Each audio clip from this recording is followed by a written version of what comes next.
7 rutinitas pagi sederhana yang bikin kamar mandi wangi seharian. Sebelum lanjut, pastikan moms semua klik tombol subscribe, share dan like dulu ya, agar channel ini bisa lebih berkembang, bermanfaat buat lebih banyak teman-teman yang lain. Terima kasih, dan yuk lanjut deh. Halo moms semua, semoga semuanya sehat selalu ya. Pagi hari itu momen sakral buat ibu-ibu, karena disitulah mood satu rumah ditentukan.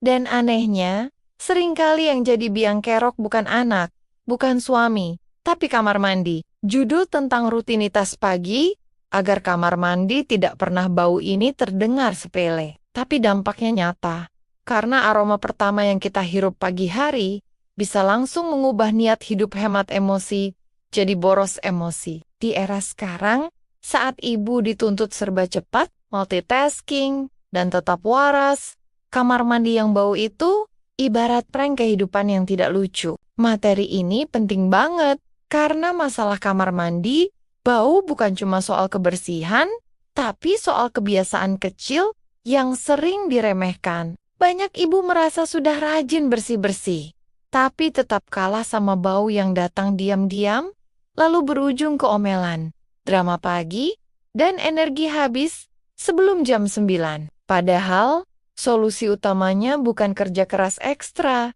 tapi rutinitas pagi yang tepat, singkat, masuk akal, dan realistis dilakukan di tengah kondisi rumah tangga zaman sekarang. Sebagai pengantar yang bikin makin yakin, riset dari World Health Organization menjelaskan bahwa ruang lembab dan ventilasi buruk di rumah, termasuk kamar mandi, berkontribusi besar terhadap pertumbuhan bakteri, penyebab bau dan gangguan kesehatan ringan yang memicu stres harian. Artinya, rutinitas pagi sederhana di kamar mandi bukan cuma bikin wangi, tapi juga menjaga kesehatan mental ibu dan suasana rumah secara keseluruhan. Dan kalau satu ruang kecil bisa bikin hidup lebih tenang, rasanya sayang kalau dilewatkan. Rutinitas pertama itu kelihatannya sepele, tapi efeknya luar biasa. Buka pintu dan ventilasi kamar mandi begitu pagi datang, jangan ditunda sambil mikir nanti aja habis masak.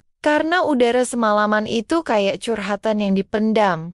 Makin lama ditutup, makin pengap dan bau. Aku pernah ngalamin kamar mandi yang pintunya jarang dibuka pagi hari karena takut dingin. Hasilnya pas siang baunya naik dan kita malah nuduh sabun murah. Padahal yang salah cuma pintunya nggak dibukain jalan keluar. Sama kayak perasaan emak-emak yang pengen didengerin tapi malah disuruh sabar terus. Rutinitas kedua adalah nyiram lantai kamar mandi tiap pagi.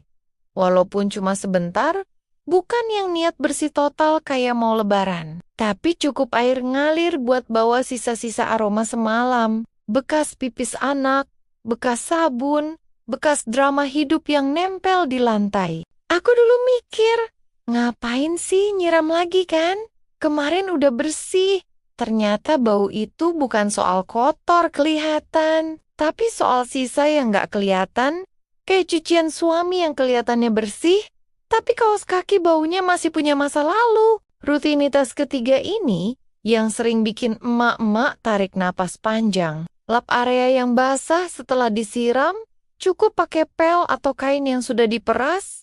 Capek dikit tapi menyelamatkan hari. Karena lantai yang dibiarkan basah itu surga buat bau. Aku pernah bandingin 2 kamar mandi. Yang satu disiram doang, yang satu disiram lalu dilap. Hasilnya beda banget. Yang satu siang sudah mulai aneh aromanya, yang satu aman sampai malam. Dan lucunya kita sering rajin ngelap meja tamu, tapi malas ngelap lantai kamar mandi. Padahal yang bikin emosi naik itu seringnya bukan tamu, tapi bau dari kamar mandi. Rutinitas keempat adalah cek lubang pembuangan air. Ini titik yang sering kita abaikan, karena nggak kelihatan cantik. Padahal, kalau dia mulai mampet sedikit aja, baunya bisa naik pelan-pelan tanpa permisi. Aku pernah ngerasa kamar mandi kok bau, padahal lantai kinclong, ternyata rambut rontok nyangkut di saluran. Sejak itu aku sadar, masalah kecil kalau didiamin itu suka balas dendam. Sama kayak masalah keluarga yang kelihatannya receh, tapi kalau numpuk bisa bikin kepala panas. Rutinitas kelima yaitu buang sampah kamar mandi setiap pagi, walaupun isinya cuma tisu 2 lembar dan cotton bud 1. Karena bau itu nggak nunggu penuh, dia datang kayak gosip, cepat dan menyebar. Aku dulu nunggu sampai tempat sampah penuh, baru dibuang biar hemat plastik. Tapi efeknya kamar mandi jadi kayak gudang kenangan. Sejak dibiasain buang tiap pagi, aromanya jauh lebih aman dan hati juga lebih tenang. Karena ternyata hemat yang salah tempat itu ujungnya bikin stres. Rutinitas keenam adalah pakai cairan pembersih atau bahan alami secukupnya. Bukan buat nutup bau tapi buat mencegah bau datang. Aku dulu sering nyemprot pewangi banyak. Banyak pas bau sudah muncul. Hasilnya malah campur antara wangi dan bau yang rasanya bikin bingung. Setelah rutin pakai sedikit pembersih di pagi hari, baunya jarang muncul.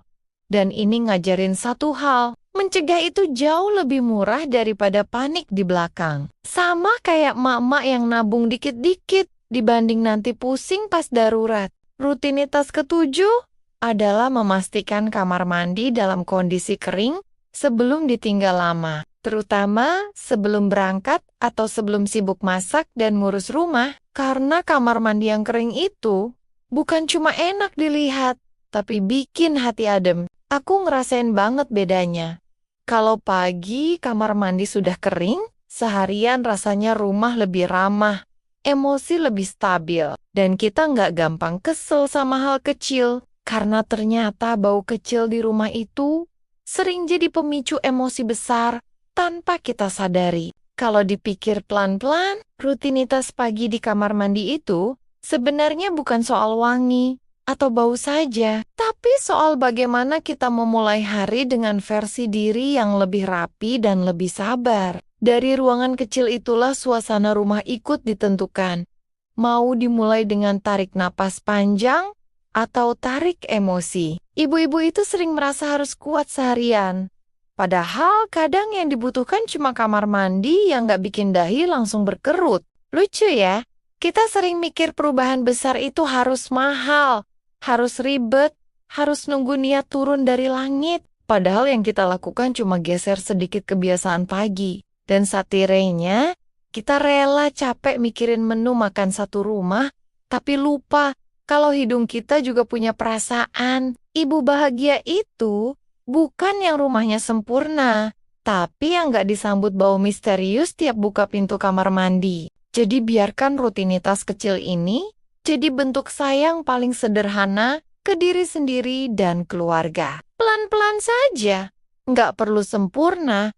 Yang penting konsisten dan sadar bahwa ibu juga pantas memulai hari dengan tenang. Dari kamar mandi yang segar, semangat bisa ikut naik, emosi lebih jinak, dan hidup terasa sedikit lebih ramah. Terima kasih, Moms. Semua sudah menemani dan mendengarkan ceritaku sampai akhir. Sampai ketemu lagi di video-video berikutnya. Jangan lupa share video ini ke teman-teman ya.